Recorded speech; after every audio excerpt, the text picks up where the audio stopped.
How does PwC take your company to the leading edge? They bring the sharpest minds in tech to your team, so you can bring the ideas that will transform your business. They're passionate about your industry, so you can walk into any room with every advantage. And they're with you every step of the way, so you can know you're headed in the right direction.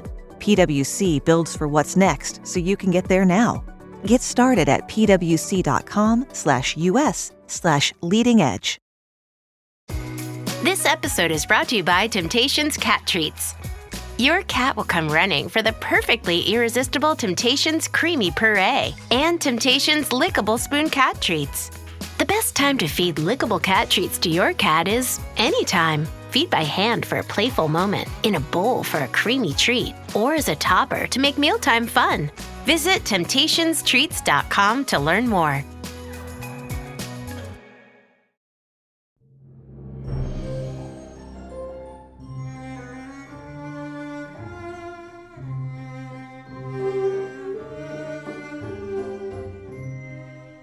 Hello and welcome to I Talk to Ghosts, the podcast that is always creeping up behind you.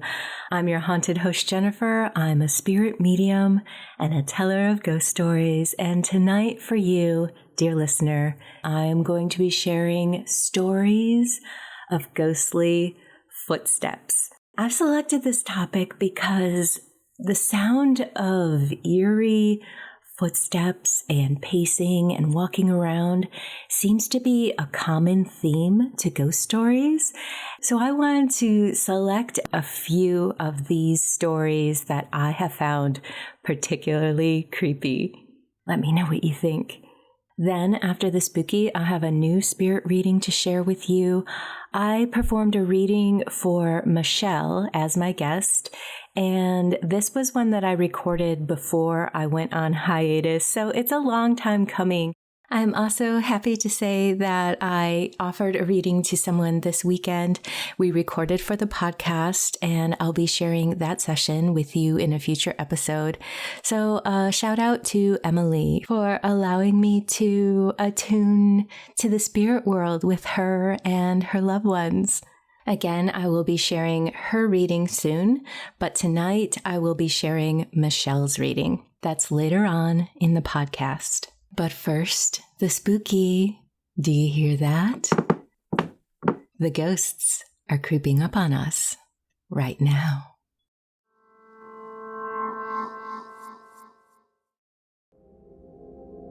When I was younger, around the age of 5 or 6, I used to sleep beside my mother in her king-size bed.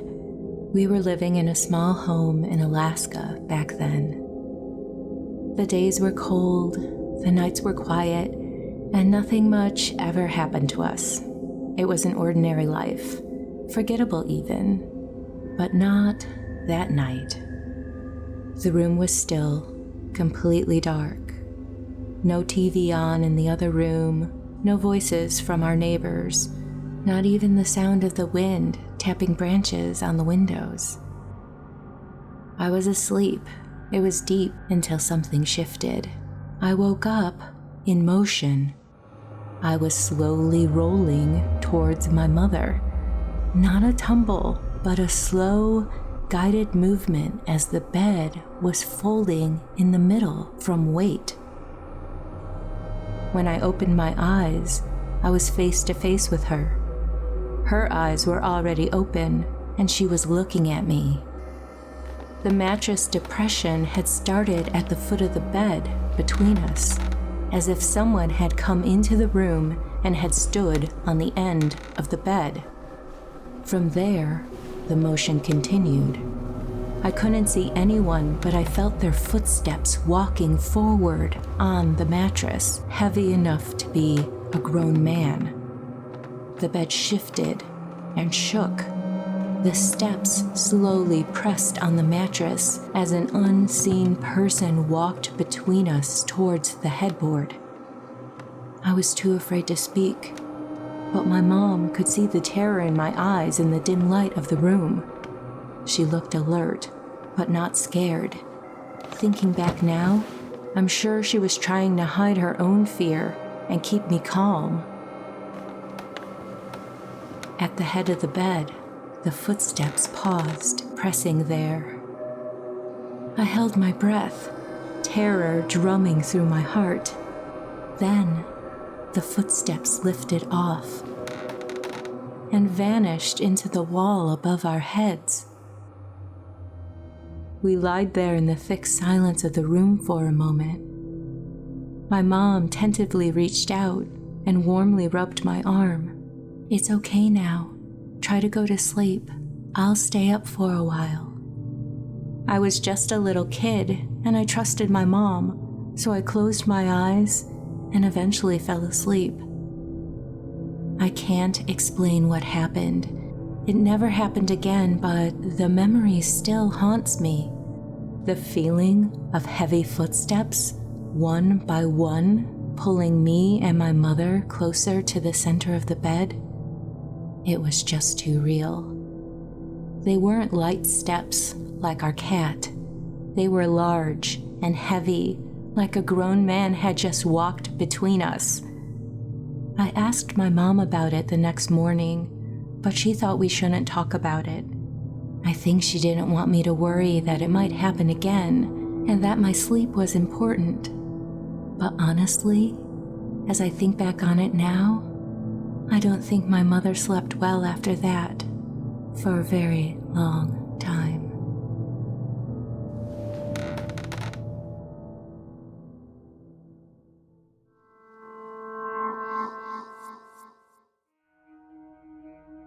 When I was a teenager, sometimes you would be sitting downstairs in the living room and hear footsteps overhead in the bedroom.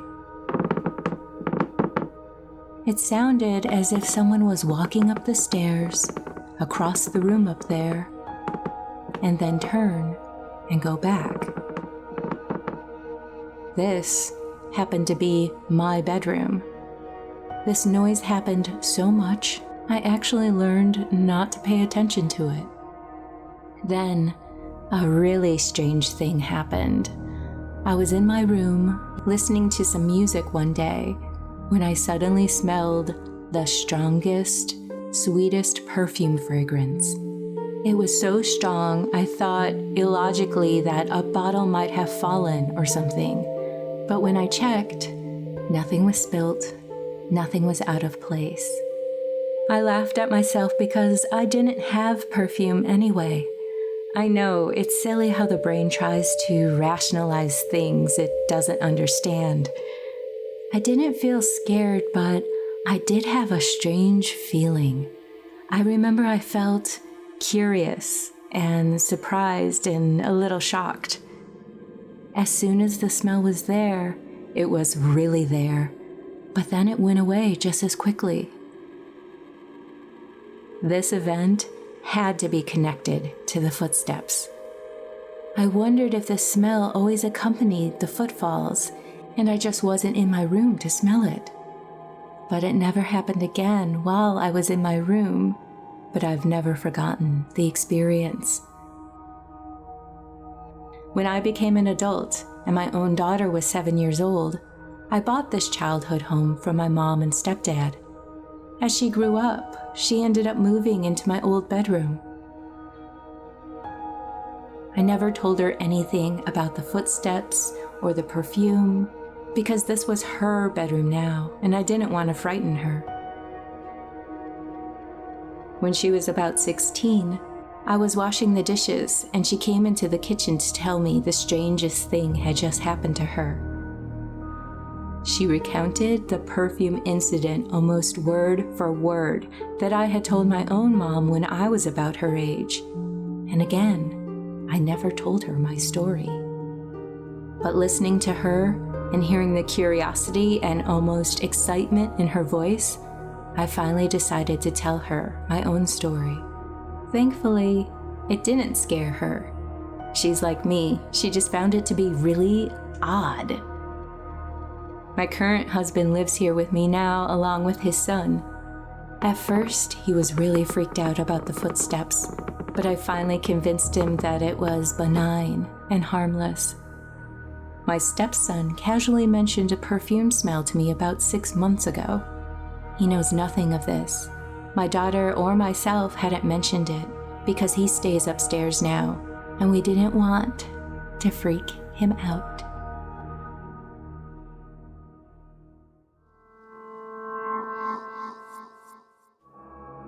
I inherited a house through my grandmother's will. After she passed, we had discovered she still owned it after not living there for decades. It had stood empty, unlisted, a relic from a time when people built their homes to last forever.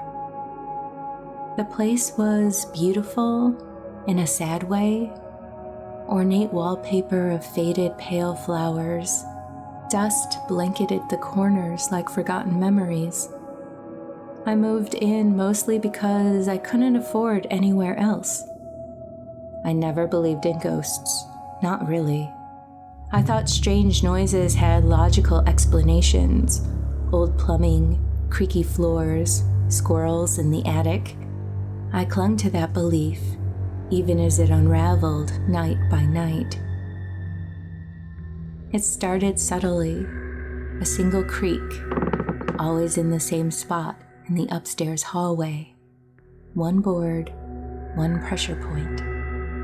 Predictably, I convinced myself it was the house settling, until the sound started to progress. It always happened late, past 2 a.m. I'd lie in bed and hear it. Step, step, pause, step. Like someone testing the boards with care, trying not to be noticed. I started leaving my bedroom door open so I could see down the hallway. I thought maybe I would catch my cat out there prowling. But my cat never left the end of the bed. When the sound came, she just froze, ears forward, eyes fixed on the open door and the darkness in the hallway. Once I watched her low crawl under the bed without making a sound. That was the first time I felt cold. The steps followed a pattern every night. Step, step, pause, step, and then nothing. Like someone walked 3 steps and then vanished. I decided to test it. I placed flour across the hallway floor one night, just enough to coat the wood lightly. I stayed awake in bed, heart pounding, waiting. Sure enough, around 2:18 a.m., the usual. I nearly stopped breathing. I got up an hour later, phone light in my hand. The flour was smooth, unbroken, but the sound had definitely been there. I was really starting to lose sleep. In fact, I didn't sleep the next night, or the one after that. I started hearing a new sound, the door to the hall bathroom clicking shut. Not slamming, not creaking, clicking, and then nothing. I stopped going upstairs. I made a bed on the couch. That fixed nothing. The footsteps started descending the stairs. One night, I heard the 3 footsteps upstairs in the hall, and then continue down the first stair. Pause. Another. Pause. All the way to the ground floor. But when I looked, there was nothing. I became obsessed with mapping the steps. I started drawing floor plans, marking where I heard the sound stop and start. It was always the same. Outside the bedroom door, halfway down the hall, front of the bathroom door, like someone reliving a routine that never finished. Until last week. The steps didn't stop.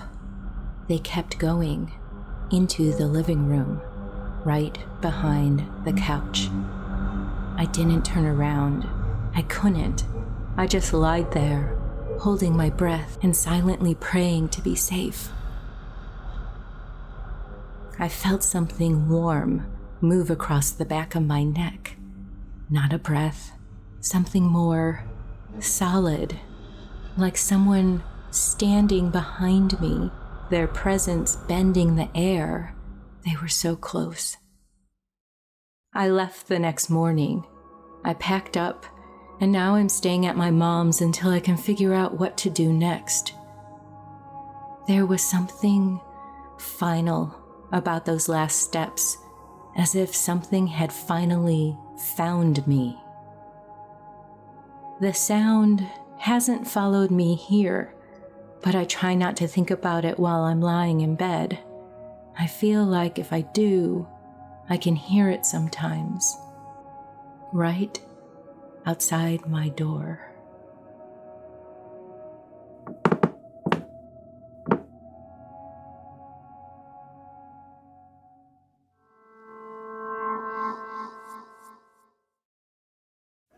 I think you're on mute. Workday's starting to sound the same. I think you're on mute. Find something that sounds better for your career on LinkedIn. With LinkedIn Job Collections, you can browse curated collections by relevant industries and benefits, like flex PTO or hybrid workplaces, so you can find the right job for you. Get started at linkedin.com/jobs. Finding where you fit. LinkedIn knows how.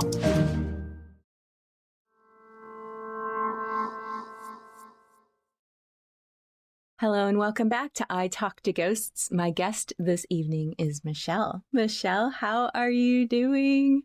I'm so glad you're here with me. Good to be here. Yeah, awesome. Exciting.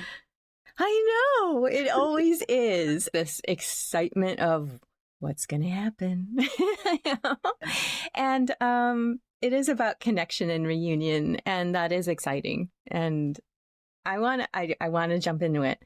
There is a gentleman coming in for you. This feels like father energy. Like he wants to give you this giant bear hug. Did your dad pass away? Mm-hmm. Sorry. Out of the gate. the tears and the I'm feeling very like choked up in my throat and kind of hard to breathe, but I'm listening. Yeah, no problem. We have to feel what we feel. And I think that we self-edit a lot. And it's like, no, the experience is what the experience is, you know? Yes. And that's okay. I'm like, oh, the cliche. I said I was not going to cry. It was going to be You're going to make me cry. Oh my God. Okay, I'm going to take some deep breaths. Okay, I got this. Okay. And he is so supportive and he is here for you. He's like this rock. He's got this big heart. And he's also, there's this quiet side about him. He did not want to, he's made his presence known, but then he's like, I don't want to talk about me. It's not about me. You know, that kind of energy. But he's coming through with being very giving and dedicated. Mm-hmm. I feel like there was also this passionate side of him. Like there was a fuse you could light. Does that make sense? I'm sorry. Could you repeat that last part? He has a passionate side to him emotionally. It feels like there are fuses you could light with him. Oh, okay. I thought I heard you say fuses. Yeah. Okay. I get it. Yeah. It makes sense. Oh, yeah. Because I'm just getting this sense of something rising up and kind of getting that visual. Yeah. I mean, he had a temper. Okay. Yeah. Yeah. When he needed to, you know. Exactly. Yeah. It wasn't an everyday thing. Yeah.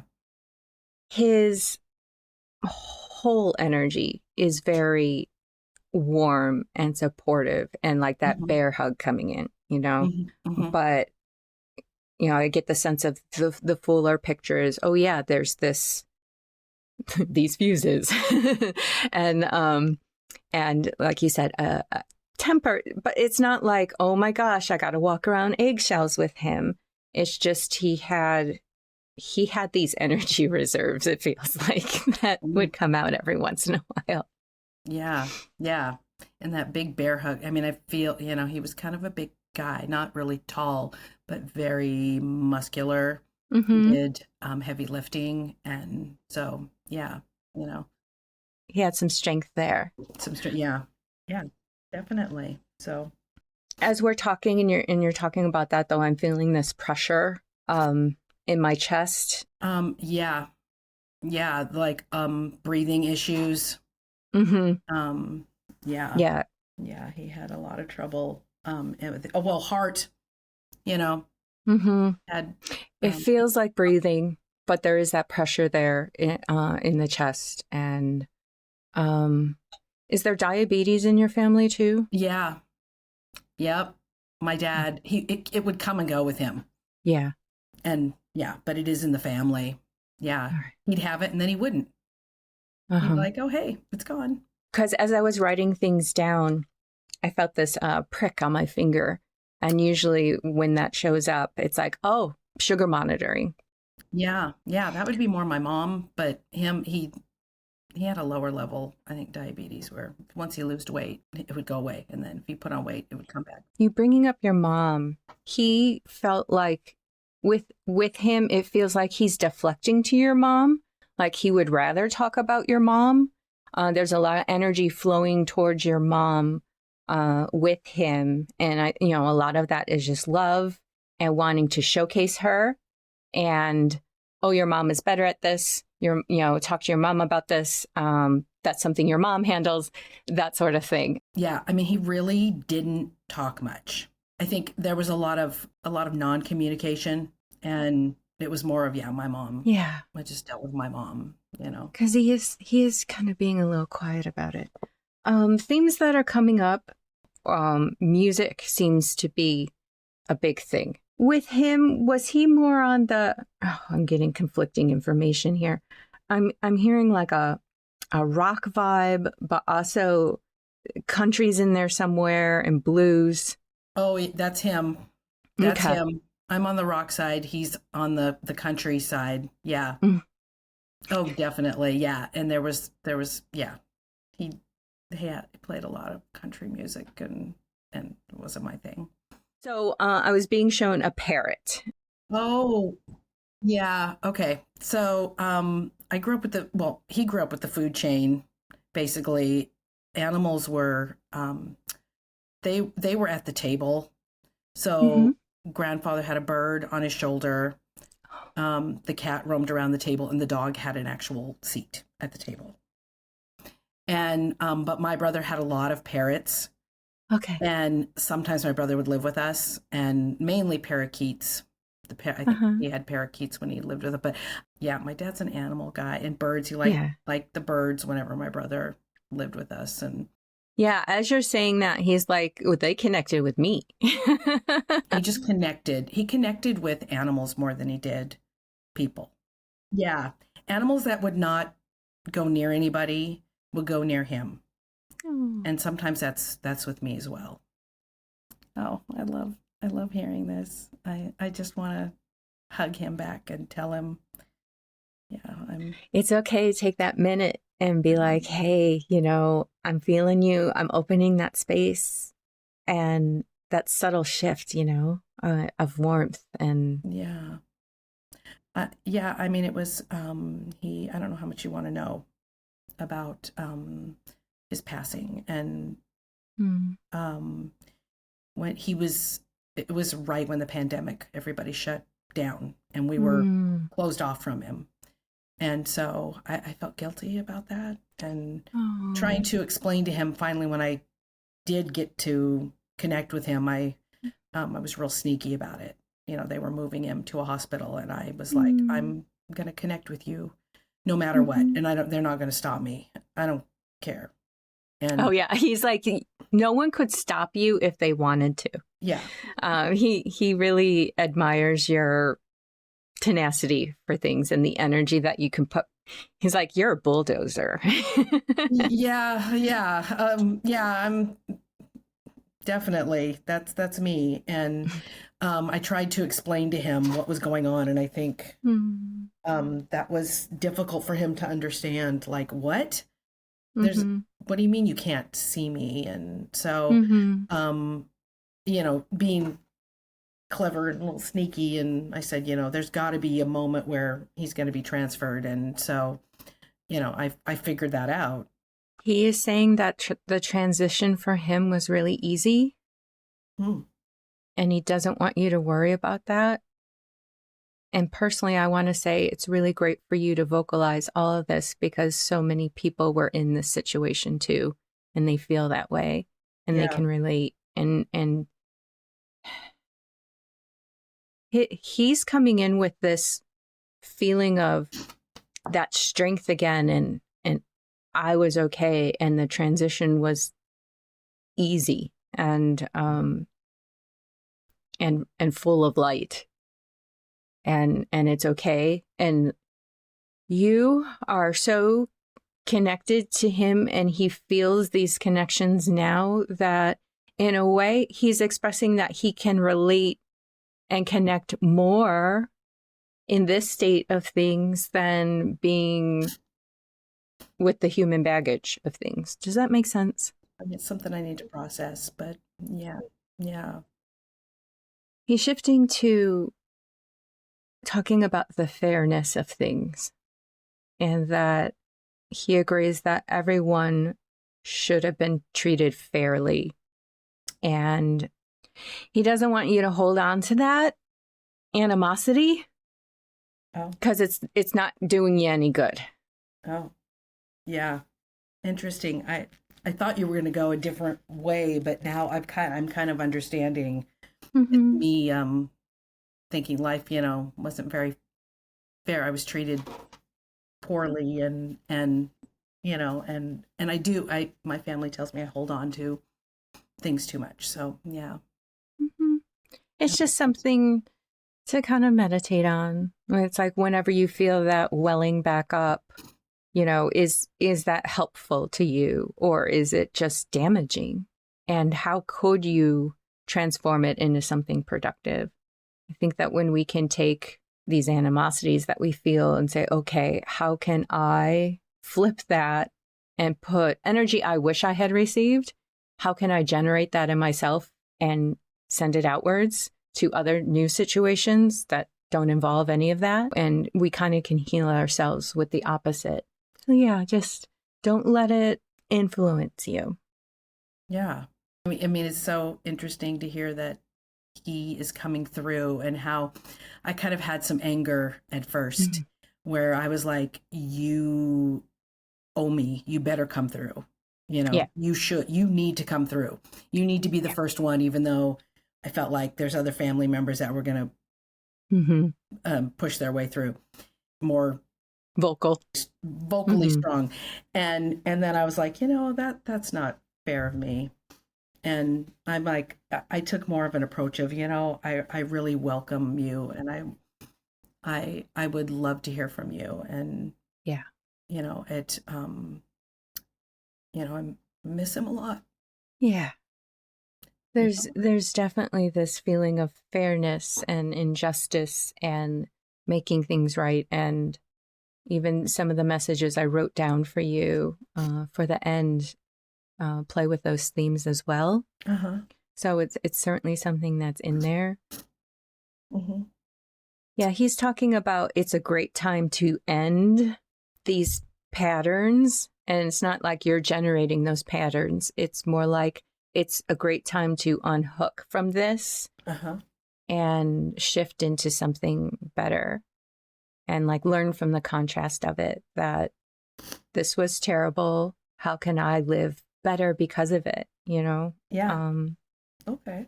And transform from there. And I think there was a lot of anger too, of like, you left me with mom. Yeah.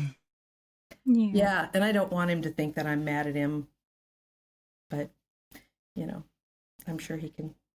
He's listening to everything, and he's probably laughing a little. Yeah, I feel that they can feel us. emotions amplify, and especially when we're focused on them and we're sharing, they get it. They absolutely get it. Yeah. Yeah. I mean, I'm curious to know your feeling of like, how is, what are you getting from him about, I mean, he's the one that took care of my mom. How is he feeling now that we're the ones taking over, my brother and I? He's expressing the sentiment that she has so much and everything she needs. You shouldn't worry about the details of things. You can do everything in the world, but you can't reach into her head. Ah, okay. That makes sense. A lot of sense. Yeah. Okay. Unfortunately. If you had the means to put her in a beautiful garden, in a cute little cottage, and like give her everything she wants, that doesn't mean it's going to be ideal, Yeah. Oh my God. So try not to put your self-judgment in there. Okay. When there's only so much you can come in with the biggest heart, with all the love and the best intentions, and it's going to be received how it's going to be received. And also you're not capable of fixing everything. You can't fix everything. Yes. Yes. So yes, he's coming in with that. Yeah. I mean, that's perfect. Okay. It's, I just have so many feelings that, I just want to project to him and, I think we didn't really great relationship. It wasn't horrible, but it was like, yeah, he's offering I was textbook. I was textbook dad. He's the dad that took care of everything, and the feelings didn't really come out until they really did. Yeah, definitely. And there was a lot to juggle. I'm getting this energy of there was always something going on and always something that needed attention, and there wasn't that opportunity of self-introspection with him and being at a point with the resources in life to get there. And he's like, I was a product.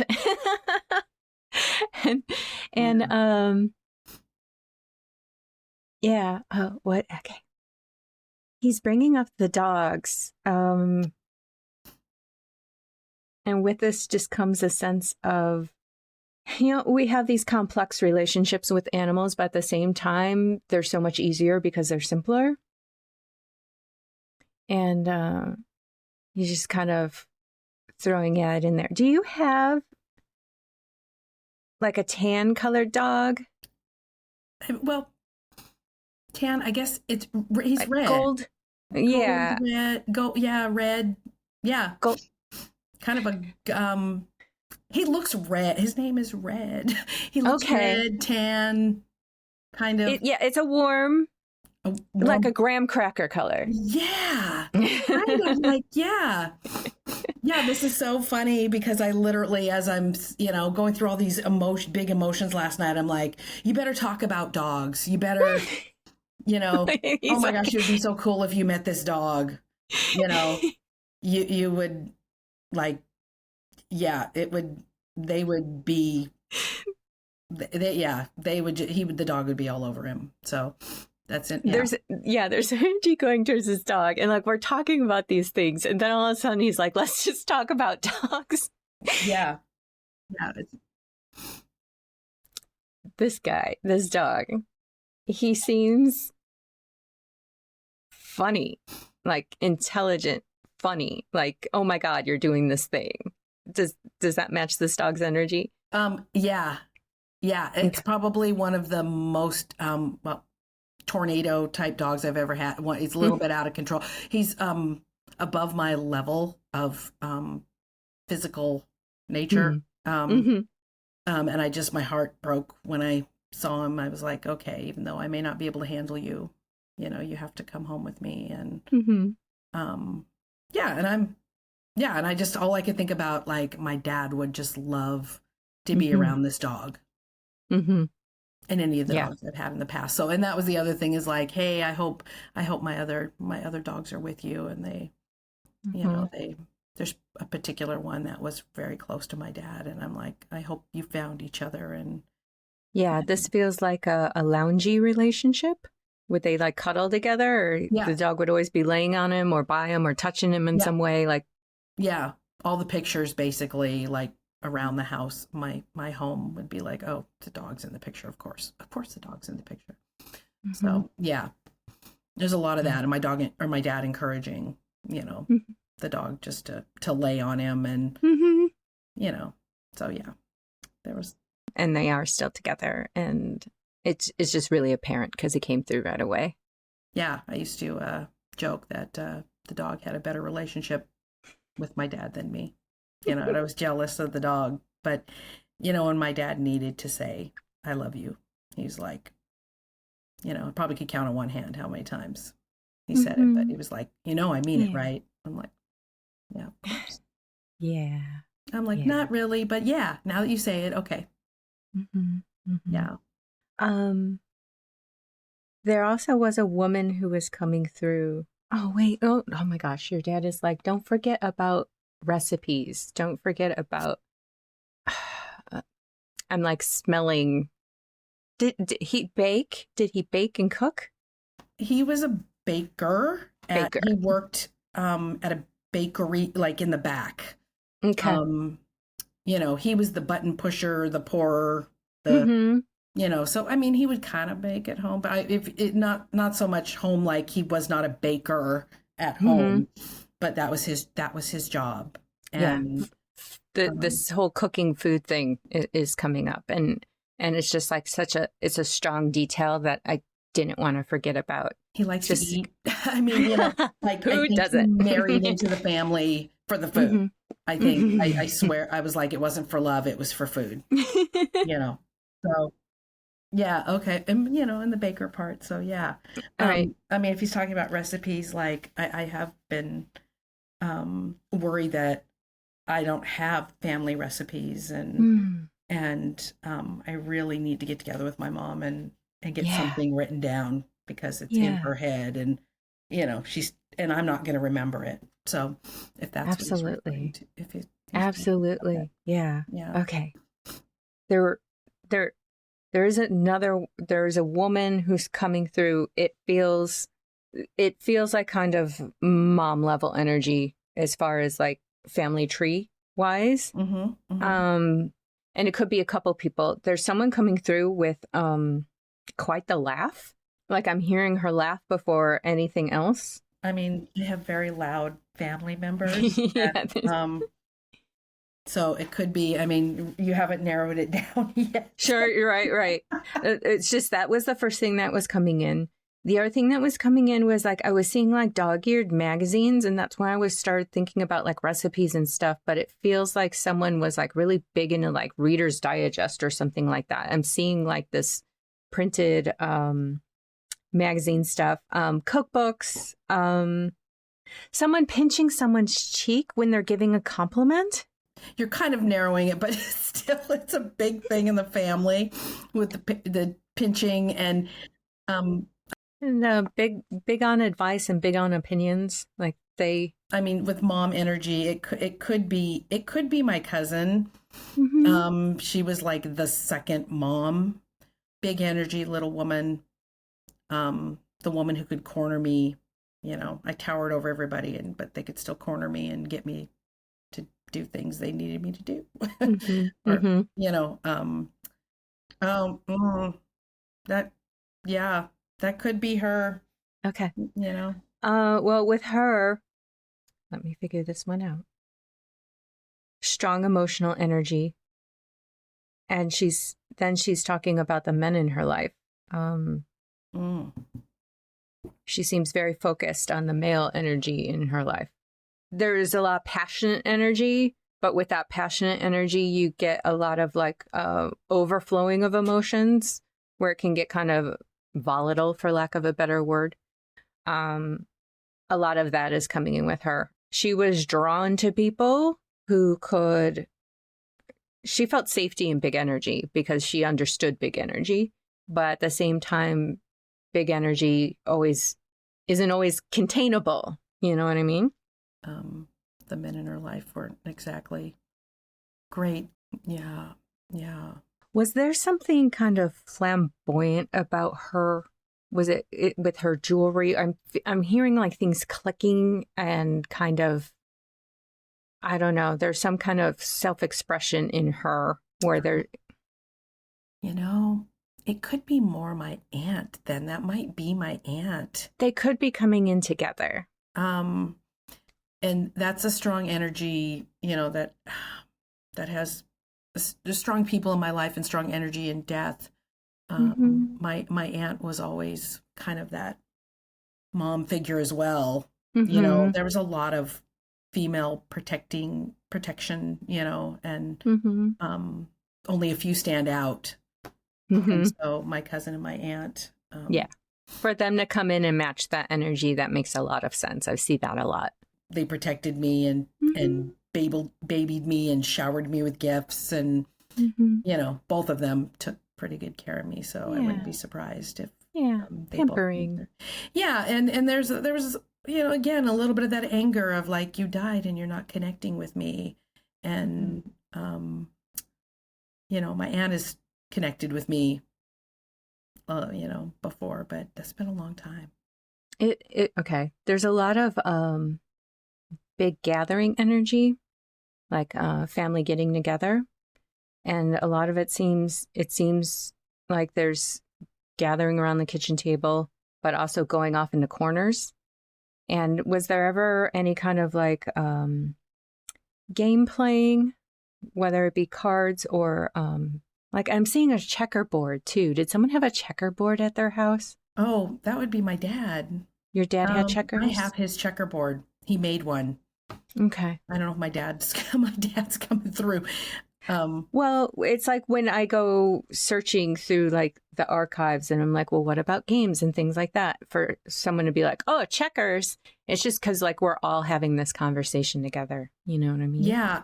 So there was a lot of poker on one side, but my dad made a checkerboard, and I have it now. So wonderful. It's my kids they've played with it. I just I don't want to get rid of it. But if that's, kind of, if everything's kind of intertwining, but there is, cards and my dad was pretty proud of making this checkerboard, which, I kind of laughed and went, checkers. I do have some messages that I wrote down for you. And I think this will be really helpful for you because, one thing that I wrote down is advice, long-term planning, and being part of the journey together, like that energy of wanting to support you lifelong, is something that has an emphasis on it, and like just advice and opinions and things like that. And I wrote down some messages that I'd love to discuss with you. Okay. Certainly. All right. Anchor yourself in your personal truths. Okay. You need to decide what your truths are, and they don't have to pertain to anyone else's truths. It's like personal truth is just seeking, like, what do you believe for your life, for you, and anchoring yourself in that, kind of making your own personal compass and where you're going to operate your life from, because there's so many outside opinions that are going to come in, or people who might not necessarily agree with you based on their viewpoints. And it's like for you to do the inner work of, this is what I believe and these are my truths. And it's okay if anything conflicts with that. I know it's true and I don't have to prove it. I'm going to navigate my life this way, and I'm not even going to defend it. I'm just going to do it. There's talk of make a plan, commit to your goals, be self-ruling. Creativity and intuition is going to guide you. And that's so personal and so quiet. We have to make space to hear it and connect with it and amplify it in ourselves. But it's your own creativity and intuition that's going to guide you.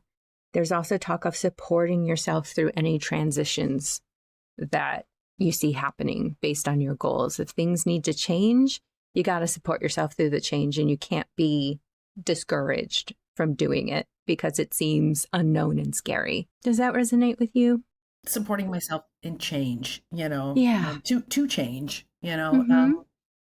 Yeah, I have some scary things that Yeah. need to change, and yeah, just the unknown. Mm-hmm. It's like part of this, I'm like, I don't know if others feel the same way when they talk to you, where you're like, I want my family, tell me what to do. Give me the answer. Come on. Tell me, guide me. I hear you. Like, it's all about exploration and our own free will. And it isn't predestined. It isn't, oh, you're going to end up here no matter what, so you might as well do this.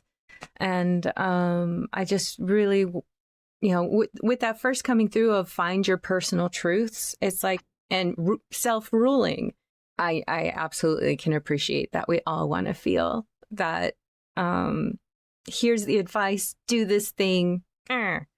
But really, you gotta dive in your heart and say, this is what I truly want, and this is what I think is worth doing, or at least exploring, to make sure that, yeah, I know. We can't sit back on the couch and make these decisions without ever actually taking action on them, because how will we know? It's still just hypothetical. You know your answers. Yeah, I feel like in life and death, my family is going to say, well, I can't tell you exactly what to do, except maybe a few of the women.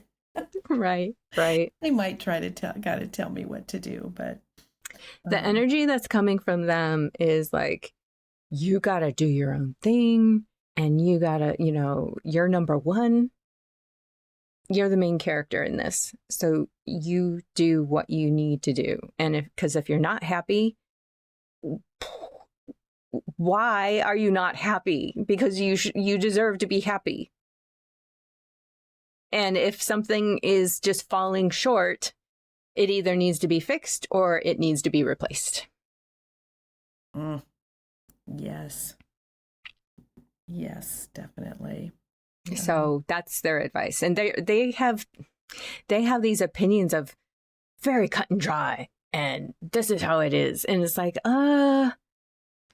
sometimes we like to hear that, but the actual doing of that is kind of, it's more complicated than that, and it needs to be softer than that. But if you can take the overall heart of that message and make it work, you've got your answers there. I mean, and my question for you, sometimes, I don't know if people have the same question of like, okay, I mean, it seems so obvious, my dad coming through and what I needed, sometimes we just need someone to say, hey, I'm here. Yeah. And having other people come through, like, why? But yeah, I got it. Yeah. So, thank you. But thank you for that, You're very welcome. Oh, okay. Oh, wait, I almost forgot. Before we go, do you have a personal ghost story that you would like to share? I do.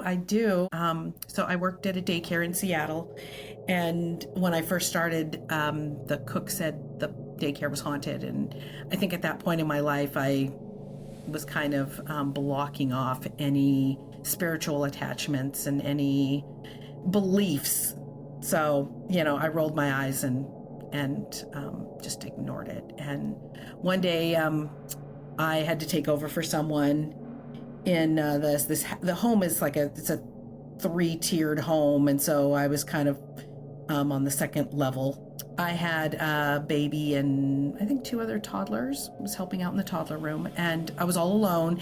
And the cook came down and brought some oatmeal, and there was a couple bowls of oatmeal. She set it on a perfectly flat surface. It was kind of like a small sink platform, and she set them down, and the babies were laughing, and I'm like, what are you laughing about? This is not, I mean, I'm not doing anything funny, but ha ha ha, okay. I'm better than crying. And so I'm grabbing one of them, like, oh, let's let the oatmeal cool a little bit. And I'm swinging them between my legs. And I'm sat one down looking between my legs, and I watched the bowl slowly move across the little counter. And I'm like, oh, what's going on? And the babies are still laughing. And I'm curious, and I stay upside down, or looking upside down, and the bowl falls perfectly onto the ground, slides across the floor, and then smashes against the wall and like stuck like glue. And there was that moment of, oh my God, what did I just see?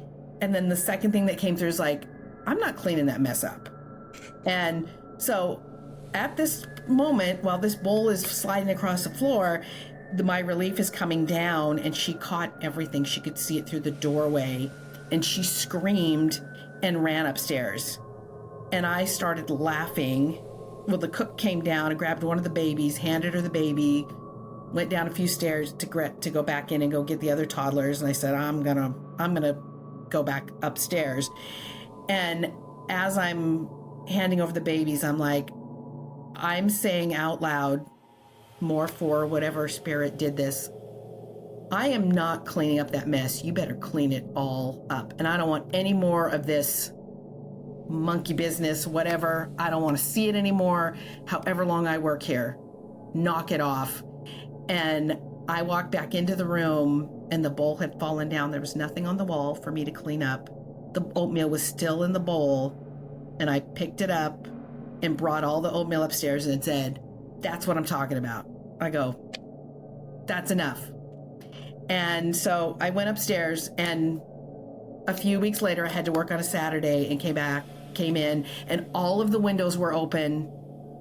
And I looked around to see if anything was stolen. There was nothing stolen. And someone had confirmed that they had that happen a lot. And so when I'm on the phone with the person, instead of calling the police, I talked to my boss, and she goes, oh yeah, it happens a lot. All the windows are open. You just have to go close them, whatever spirit. And I literally slammed that phone down and went, are you kidding me? I told you to knock it off. And I think I kind of set off a chain reaction of like, well, I'll show you, you can't yell at us and tell us what to do. So I just basically had to deal with some other things, and that would happen throughout my time working there. And I would just literally, I think I learned to shut my mouth and just roll my eyes and say, fine, you're going to do what you're going to do. It doesn't necessarily sound malicious, but physical activity is just always so jarring. I took it as part of a sign too of like, well, you're going to pretend we're not here. Well, now you have to acknowledge that we're here, we're real. You can't ignore us. So that's a great story. Thank you so much for sharing it. And the fact that the babies were laughing and reacting to it too, it just adds that extra level in what was going on. I just love it. It was very cute. Well, thanks again, Michele. This has been just delightful. You're welcome. Thank you. I enjoyed my time.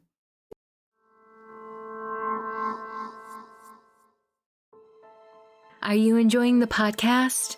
Please leave a kind review or share it with a friend. These small actions take only a few moments, but they immensely help support the podcast. Thank you for supporting my work and the podcast.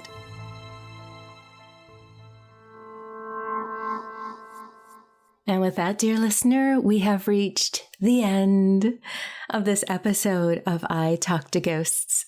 The ghosts are walking away right now. I hope you've enjoyed the spooky ghost stories of haunted footsteps that I shared with you this evening, as well as that spirit reading for Michele. Are you interested in being a guest on the podcast or booking a spirit reading with me one-on-one? I plan on opening my calendar again very, very soon. So visit italktoghosts.com/readings to find out more about my sessions. But in the meantime, wherever you wander off to in this world or the next, just remember, come back and visit with me. Have a lovely evening and good night.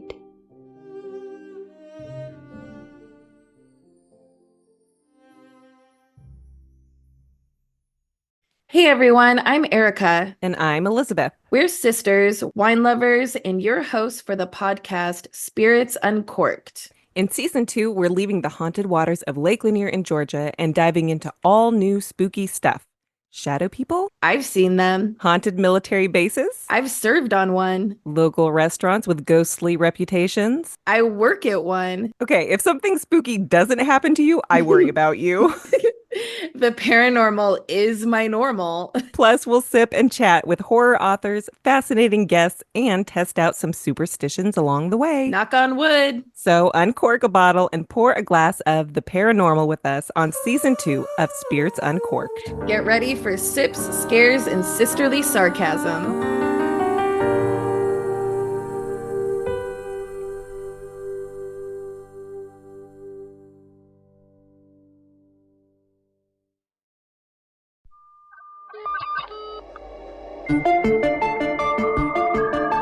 Fear Daily is a podcast that takes you into the shadows of the past, unearthing the 1990s most terrifying tales of monsters, madness, and life after death. Discovered on a forgotten bulletin board server somewhere in Pennsylvania's Rust Belt, these stories are an archive of humanity's strangest encounters with the unknown as told by the people who experienced them.